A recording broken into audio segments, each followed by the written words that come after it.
people say fear is a gift. I don't think fear is a gift. I've had discussions with people quite often.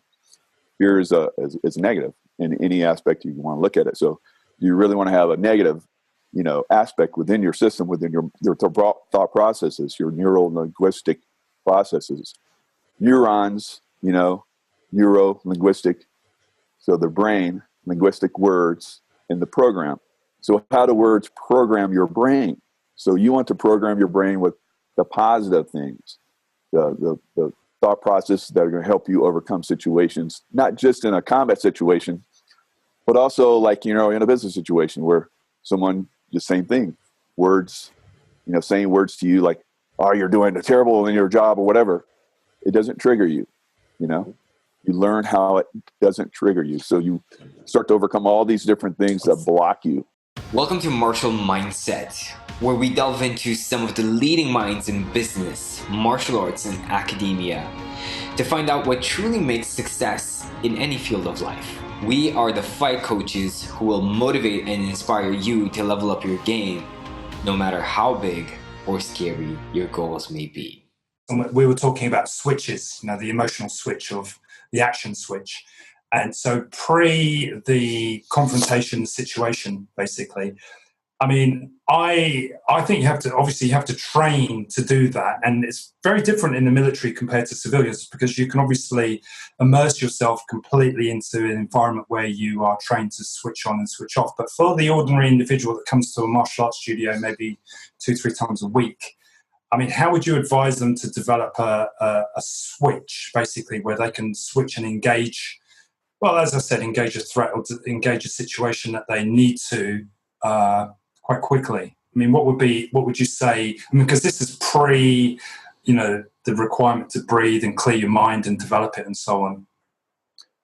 Exactly. I think the biggest thing that I would say for people to come in is to learn how to overcome these emotions. To notice them as soon as they start to arise. And I think this is one of the strongest things that martial training teaches, to learn how to overcome these fears, these emotional challenges. And I would have people that, as SEALs, that would go through my program that still had these fears, deeply, deeply ingrained, and learning how to push them into those positions where they had to overcome those fears was challenging. How do you push people in that sense where they need to overcome those fears? So it starts out, a one-on-one type situation. As an instructor, I just watch for the triggers, and then I push people into those situations. So that's the beauty of having a really good instructor, I believe, someone that can spot these triggers within someone. Or in a group, and I can teach, individual to a quick high level, or I can take, like I said, 27 people at a time and train them and see where the triggers are in each one of these people. Just jump in and ask you? So when you say triggers, are you talking about, psychological weaknesses potentially? So, could you give us an example? What would it be? The way someone responds to a certain situation, the way they behave, or what would that be? So it could be from the beginning. We start with verbal. So it could be a verbal, confrontation where you're trying to get control of a situation and someone doesn't want to go with it. Police, deal with this all the time. So it's their verbal triggers. So I want to find, what it is within you that causes you to go angry. Right. So anger or all these negative emotions. So you find where the negative emotions are that trigger people, and you help them overcome that. So if I say that, for instance, your mother, blah blah blah, and that triggers you, it shouldn't trigger you. Nothing should trigger you, on a verbal level. So I like I said, I have people that yell at me and say ugly things to me all the time. It does not trigger me at all. It's just, they're just words.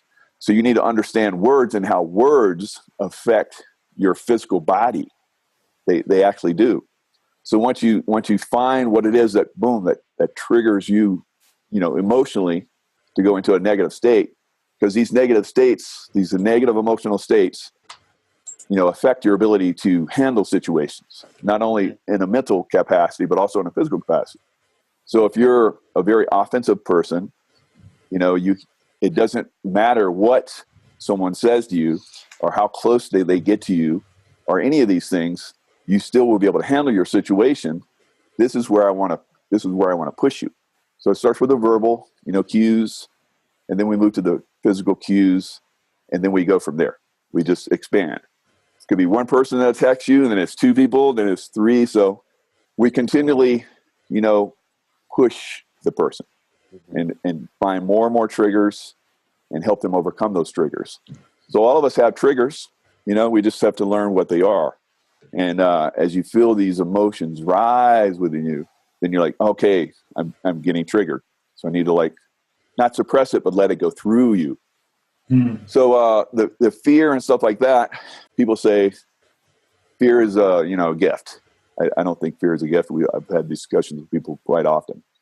Fear is negative in any aspect you want to look at it. So you really want to have a negative, aspect within your system, within your thought processes, your neuro-linguistic processes, neurons, neuro-linguistic. So the brain, linguistic words, and the program. So how do words program your brain?